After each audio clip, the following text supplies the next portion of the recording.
Hit TV YouTube channels లో మీ వ్యాపార ప్రకటనలకు మరియు ప్రమోషనల్ ఇంటర్వ్యూస్ కోసం వెంటనే సంప్రదించండి. Welcome to hit TV. నేను భాను మేకల. పిఠాపురం ఎమ్మెల్యే గారి తాలూకాకు సంబంధించినటువంటి ఒక కుర్రాడితో ఈరోజు ఇంటర్వ్యూ చేయబోతున్నాను. అంటే రెండు తెలుగు రాష్ట్రాల్లో కూడా ఆ కుర్రాడు సుపరిచితమైనటువంటి వ్యక్తే. సోషల్ మీడియాని యూజ్ చేస్తున్న ప్రతి ఒక్కరికి ఆ కుర్రాడి పేరు తెలుసు, ఆ కుర్రాడి ఫేస్ కూడా తెలుసు. అంటే ఎవరు అనుకుంటున్నారా? సార్ నేనైతే పేరు చెప్పను, మీరే చూడండి. నమస్తే అండి. నమస్కారం అన్న. ఎలా ఉన్నారు? బాగున్నా. మీ పార్టీ అధ్యక్షుడు, జనసేన అధినేత, డిప్యూటీ సీఎంగా ప్రమాణ స్వీకారం చేశారు. మీకు సంతోషమైనా ఉందా తమ్ముడు? ఉందన్న, ఉంది, కానీ పూర్తి స్థాయిలో కాదు. అంటే ఎందుకని పూర్తి స్థాయిలో సంతోషం లేదు? ఫర్ ఎగ్జాంపుల్, ఇప్పుడు ఇండియన్ టీం మొన్న T20 వరల్డ్ కప్ గెలిచిన తర్వాత మీకు పూర్తి స్థాయిలో హాయిగా ఉందా, హ్యాపీగా? లేదు. ఎందుకంటే 2023 వరల్డ్ కప్ ఓడిపోయిన ఉన్న బాధ ఉంది. సేమ్ యాజ్ ఇట్ ఈజ్ మాకు సీఎంగా చూడాలనుకున్నాం, డిప్యూటీ సీఎంగా చూసామని కొంచెం. అంటే ముఖ్యమంత్రి అయితేనే బాగుండు అంటారు. పూర్తి స్థాయిలో ఆనందంగా ఉంటుంది మాకు. అంటే పవన్ కళ్యాణ్ గారు తీసుకున్నటువంటి నిర్ణయాన్ని తప్పుపడుతున్నారా? తప్పని కాదన్న. ఇప్పుడు జనరల్గా ఒక ఫ్యామిలీ ఉందన్న, ఫ్యామిలీలో పేరెంట్లు కానీ లేకపోతే పెద్దవాళ్ళు కానీ, మన నాన్నమ్మ తాతలు కానీ, మనవాడు ఒక మంచి పొజిషన్కి వెళ్ళాలి, వాడు బాగుపడాలి, లేకపోతే వాడు ఒక పెద్ద డాక్టరో సైంటిస్టో లేకపోతే ఒక సినిమా యాక్టర్ ఏదో కావాలని కోరికలు కోరుకుంటారు. బట్ అతనికి నచ్చింది అతను అవుతాడు. ఆయన అప్పుడు వీళ్ళు అనుకుంటారు కదన్న, ఇప్పుడు మా పిల్లోడు పెద్ద పొజిషన్కి వెళ్ళాలి, మా పిల్లోడు గొప్ప పొజిషన్కి వెళ్ళాలని చెప్పి కోరుకోవడం తప్పే ఉందన్న. సో మేము కూడా మా కళ్యాణ్ గారు సీఎం అవ్వాలని మేము కోరుకుంటున్నాం. 2029లో అయ్యే అవకాశం ఉందా మరి? ఖచ్చితంగా అవుతారు అనేది మా విశ్వాసం. ఎట్లా అవుతారు? ఇప్పుడే లేనిది అప్పుడు ఎట్లా అవుతారు? ఈసారి మేము త్యాగం చేస్తాం కాబట్టి నెక్స్ట్ టైం వాళ్ళు త్యాగం చేస్తారనేది మా ఒపీనియన్. అంటే చంద్రబాబు నాయుడు గారు ఉండగా పవన్ కళ్యాణ్ గారు ముఖ్యమంత్రి అయ్యే అవకాశం ఉందా అసలు? ఖచ్చితంగా. కళ్యాణ్ గారు తగ్గి సిబిఎన్ గారిని సీఎం చేసినప్పుడు సిబిఎన్ గారు కూడా తగ్గి కళ్యాణ్ గారిని నెక్స్ట్ టైం సీఎం చేస్తారు అనుకుంటున్నాం మేము. అంటే 21 సీట్లు చంద్రబాబు గారు ఇస్తే 21 సీట్లు గెలిచారు. అంటే ఈ గెలిచిన తర్వాత రిజల్ట్ చూసిన తర్వాత బహుశా మా జనసేన పార్టీకి ఇంకా కొంచెం ఎక్కువ సీట్లు ఇచ్చినా కూడా మేబీ మేము గెలిచి ఉండేవాళ్ళమేమో అనే ఒక ఫీలింగ్ అయితే ఉందా? 100% ఉంది. ఖచ్చితంగా గెలిచే వాళ్ళం, ఇంకొంచెం ఎక్కువ తీసుకొని ఉంటే అందరికి ఉంది అది. అంటే ఎందుకని ఇప్పుడు 2 పార్టీలు 3 పార్టీలు పొత్తుంది, జనసేన పార్టీ 21 సీట్లే ఎందుకు పవన్ కళ్యాణ్ గారు సరిపెట్టేసుకున్నారు? అడగొచ్చు కదా, ఒక 40 సీట్లైనా అడగొచ్చు కదా. ఆయన ఆ పరిస్థితుల్లో ఆయన తగ్గాలనుకున్నారు, తగ్గారన్న. అప్పుడు 10 సీట్లే తీసుకోవచ్చుగా. 10 సీట్లు అంటే అది కళ్యాణ్ గారి డిసిషన్, ఇక దాన్ని మేము తప్పుపట్టలేము. ఆయన 21 సీట్లు కరెక్ట్గా ఉన్నాం మనం అని చెప్పి అన్ని సర్వేలు తీసుకొని ఆయన 21 తీసుకున్నారని మేము అనుకుంటున్నాం. కానీ ఇంకొంచెం ఎక్కువ తీసుకుని ఉంటే బాగుండేదని మా ఒపీనియన్. ఎక్కువ సీట్లు తీసుకున్నా కూడా గెలిచే అవకాశం ఉంది. 100% ఉంది. 100% ఉంది. తెలంగాణలో జనసేన పార్టీని కూడా ఇప్పుడు మళ్ళీ కొత్తగా ఇక్కడ కూడా బలపడేలాగా ఏదో ఒక ప్లాన్ అయితే చేస్తున్నది. అది మీ నోటీస్లో ఏమన్నా ఉందా? అంటే ఒక జనసేన లేకపోతే తెలుగుదేశం మళ్ళీ ఇక్కడ కూడా పొత్తులతోనేనా? చెప్పలేమన్నది ప్రస్తుతం. కాకపోతే మా తెలంగాణ ముందు నుంచి మేము అనుకున్నదల్లా ఒకటి, ఇక్కడ నుంచి ముందు 2 పడవల ప్రయాణం ప్రస్తుతం మంచిది కాదేమో, కాబట్టి ముందు ఆంధ్రప్రదేశ్లో మన అడుగు బలంగా పడిన తర్వాత తెలంగాణలో పూర్తి స్థాయిలో పార్టీని బలోపేతం చేయాలి గ్రౌండ్ లెవెల్ నుంచి అనేది ముందు నుంచి మేము అనుకుంటున్నాం.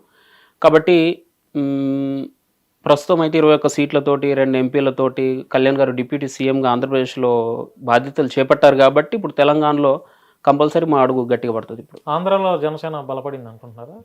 100% పడింది కాబట్టే సిబిఎన్ గారు అంత ఈజీగా సీఎం అయ్యారు. వైసీపీ 11 సీట్లకే భూస్థాపితం అయిపోయింది. అంతా పవన్ కళ్యాణ్ గారి వల్ల సాధ్యమైందా? ఆయన చరిష్మానే అక్కడ పనిచేసింది అనేది మా విశ్వాసం. అంటే చంద్రబాబు నాయుడు గారు వేస్ట్ అనమాట? వేస్ట్ అని నేను చెప్పలేదన్నా, నేను కళ్యాణ్ గారి గురించే మాట్లాడినా. ఆయనను చూసి పడే ఓట్లు ఆయనకు చూసి పడినాయి. కళ్యాణ్ గారు తగ్గడం వల్ల అంత భారీ మెజారిటీ వచ్చింది, వైసీపీ భూస్థాపితం అయిపోయింది. అంటే టోటల్గా మొన్న జరిగినటువంటి ఎలక్షన్స్లో టోటల్గా పవన్ కళ్యాణ్ గారి వల్లే అన్ని సీట్లు వచ్చినాయి తెలుగుదేశానికి, బీజేపీ కూడా గెలిచింది. అసలు ఆయన గేమ్ చేంజర్ అని అంటే ఏం చెప్తారు మీరు? 100%. అది నేను చెప్పడం ఏందన్నా, 2 స్టేట్లు చెప్పినాయి, మోడీ గారు కూడా చెప్పారు. దాంట్లో గేమ్ చేంజరే 100%. తమ్ముడు, ఇప్పుడు నువ్వు తెలంగాణలో ఉన్నావు, నువ్వు తెలంగాణకి పరిమితం. అంటే ఎందుకని ఇంతమంది పొలిటికల్ లీడర్లు ఉండగా పవన్ కళ్యాణ్ గారిని ఎందుకు నువ్వు అభిమానంగా చూస్తున్నావు? ఆయన్నే ఎందుకు అభిమాన నాయకుడిగా నువ్వు నీ మనసులో స్థానం సంపాదించుకున్నావు? పవన్ కళ్యాణ్ గారిని చిన్నప్పటి నుంచి ఆయన సినిమాలు చూస్తూ పెరిగామన్నా, ఓపెన్లీ చెప్పాలంటే. తర్వాత ఆయన పాలిటిక్స్లోకి వచ్చారు.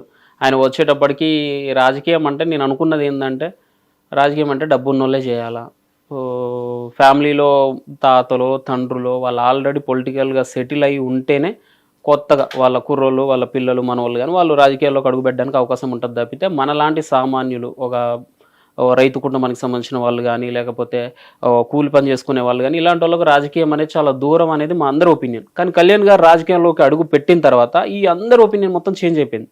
సామాన్యుడు కూడా రాజకీయం చేయొచ్చు, సామాన్యుడు కూడా క్వశ్చన్ చేయొచ్చు, సామాన్యుడు ప్రశ్నించవచ్చు అనేది మా అందరికీ ధైర్యాన్ని ఆయన ఇచ్చిళ్ళు.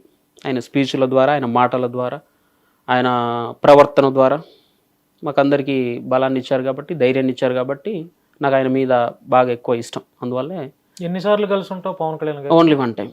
ఎప్పుడు కలిసావు? 2021. ఈ మధ్య కాలంలో ఏం కలవలేదా? అంటే గెలిచిన తర్వాత ఆయన దూరం నుంచి చూడడమే కానీ దగ్గరికి వెళ్ళి. అంటే ఎందుకని అంత, అంటే ఏమైనా కారణాలు ఉన్నాయా లేకపోతే? ఆయన చుట్టూ జనాలు ఎక్కువ ఉంటారన్న, ఆ తాకిని తట్టుకొని వాళ్ళందరూ దాటుకొని దగ్గరికి వెళ్ళడం అంటే చాలా కష్టం కాబట్టి దూరం నుంచి చూడడమే ఇష్టపడ్డా. దూరం నుంచి చూస్తాను నేను. జనసేన పార్టీలో ఉన్నటువంటి నాగేంద్ర బాబు గారు కానీ నాదెండ్ల మనోహర్ కానీ వీళ్ళు కీలకంగా వ్యవహరిస్తూ ఉంటారు. వీళ్ళతో క్లోజ్ రిలేషన్ ఉందా మీకు? అంటే మీకు ఇప్పుడు మీరు జనసేన పార్టీ కోసం ప్రాణాలు కూడా తెగించేసి ఫైట్ చేస్తున్నారు కదా, ఈలోపు ఈ కోవలో మీ మీద కూడా కేసులు లేకపోతే మీ మీద దాడులు ఇవి కూడా జరుగుతాయి. మీరేం తెలంగాణ వాసి, జనసేన పార్టీ పూర్తిగా ఆంధ్రాకి పరిమితం. మరి ఆ టైంలో మీకు పార్టీ నుంచి కొంత భరోసా ఉండాలి కదా, ఆ భరోసా ఉందా అని అడుగుతున్నాను నేను. అంటే మీరు అన్నట్టు పార్టీలో కళ్యాణ్ గారి తర్వాత ఆ స్థానం నాదెండ్ల మనోహర్ గారిది, తర్వాత మన నాగేంద్ర బాబు గారిది, అది అందరికి తెలిసింది. అయితే నాకు నాదెండ్ల మనోహర్ గారితో పరిచయం అయితే లేదన్న, నేరుగా లేదు. ఆయన ఇంతవరకు నేను చూడలేదు, ఆయన కలవలేదు. కాకపోతే ఆయన పవన్ కళ్యాణ్ గారి తర్వాత నాగబాబు గారితో అయితే చాలా క్లోజ్. ఆయన నాకు ఏ సమస్య వచ్చినా ముందు ఆయనకే ఫార్వర్డ్ చేస్తాను నేను, అందరికంటే ముందు. వెంటనే రెస్పాన్స్ చేస్తారా? వెంటనే ఎవరు ఏ స్టేషన్ నోటీస్ ఎక్కడి నుంచి వచ్చింది, ఎవరు నిన్ను అన్నది, ఎవరు నీకు కాపీరైట్ వేసింది, అసలు ఏంటివి, వెంటనే నేను పంపడం లేటు, వెంటనే నాకు కాల్ వస్తుంది. ఆయనతోటి చాలా మంచి బాగుంది. ఆ భరోసా అయితే ఉంది, 100% ఉంది. అందుకే అంత ధైర్యంగా కూడా నేను ముందుగా వీడియోస్ చేయగలుగుతున్నా. తమ్ముడు, ఏమన్నా జనసేన పార్టీ నుంచి నీకేమన్నా ఆర్థిక భరోసా ఏమన్నా ఇచ్చారా? అంటే ఫైట్ చేస్తున్నావు కదా, జనసేన పార్టీ కోసం మాట్లాడుతున్నావు, వీడియోస్ చేస్తున్నావు, అంటే పార్టీ బలోపేతం కోసం కూడా నువ్వు పనిచేస్తున్నావు కదా, ఏమైనా పార్టీ నుంచి నీకు ఎటువంటి ఏదైనా ఆర్థిక సహాయం అంటారు కదా, అదేమన్నా లభించిందా? అంటే పార్టీ నుంచి అంటే అఫీషియల్గా ఎవరి నుంచి నాకు ఏం రాలేదన్న. అఫీషియల్స్ ఎవరైనా లీడర్స్ నుంచి అయితే నాకు ఏం రాలే. కాకపోతే నాలాంటి జన సైనికులు, మనలాంటి సామాన్యులు, కళ్యాణ్ గారి మీద ప్రేమ ఉన్న అభిమానులు ఉంటారు కదా, మన వీడియోస్ని చూస్తూ వాళ్ళ నుంచి వస్తారు. వాళ్ళ నుంచి అయితే నీకు ఇస్తారు, తీసుకుంటావా? తీసుకోవడం తప్పేముందులే. ఇప్పుడు ఎట్లా తమ్ముడు నీ యొక్క అంటే మంత్లీ ఎట్లా నీ గెటన్ అవుతున్నావు? అంటే ఏదైనా జాబ్ చేస్తావు అంటే నా మంత్లీ ఇవ్వరన్నా. నాకు ఏదన్నా కష్టం వచ్చినప్పుడు, ఫర్ ఎగ్జాంపుల్ ఒక చిన్న స్టూడియో పెట్టుకోవాలనుకున్నా, ఆ టైంలో నేను అడిగినప్పుడు, లేకపోతే నాకు పిఠాపురం వెళ్ళాలని కొంచెం ఇబ్బందిగా ఉంది అన్నప్పుడు ఒక ల్యాప్టాప్ స్పాన్సర్ చేయడం, ఇలాంటివి. అంతేగాని రెగ్యులర్ కాదు. ఏదైనా నీకు అవసరమైనటువంటిది ఏదన్నా మంత్లీ అయితే కాదు, లేదు. పార్టీకి దీనివల్ల నేను కొంచెం ఆగిపోవాల్సి వస్తుంది అన్నప్పుడు ఎవరైనా ఒకరు ముందుకు వచ్చి నాకు హెల్ప్ చేస్తారు. తమ్ముడు, జనసేన పార్టీని భుజాన వేసుకున్నావు, పవన్ కళ్యాణ్ గారిని భుజాన వేసుకున్నావు. ఈ కోవలో వైఎస్ఆర్సీపీ అధికారంలో ఉంది ఆంధ్రాలో. అంటే నువ్వు చేస్తున్నటువంటి వీడియోస్, నువ్వు చేస్తున్నటువంటి పోస్టులే కానీ వీటిలన్నిటి మీద వైసీపీలో అధికారంలో ఉన్నటువంటి మంత్రులకే కావచ్చు, ఎమ్మెల్యేలకే కావచ్చు, వాళ్ళకు కొంచెం నచ్చదు. ఎందుకంటే అధికారంలో ఉంది, మీరేం ప్రతిపక్షంలో ఉన్నారు, నువ్వు ఒక ప్రతిపక్ష పార్టీకి సపోర్ట్ చేస్తున్నావు. ఈ కోవలో నీ మీద పెట్టినటువంటి కేసులు ఎన్ని? కేసులు అంటే నాకు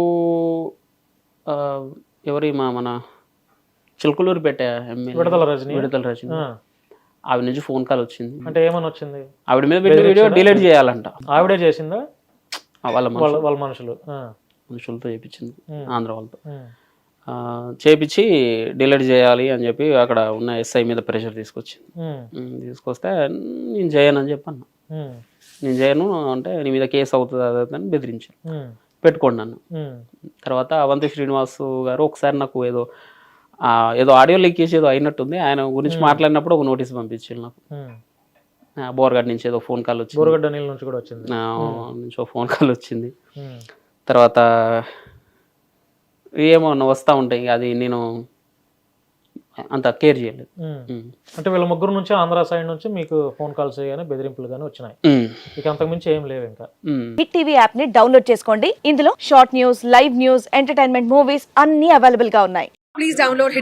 హిట్ టీవీ యాప్ ని ఫ్రీగా డౌన్లోడ్ చేసుకోండి.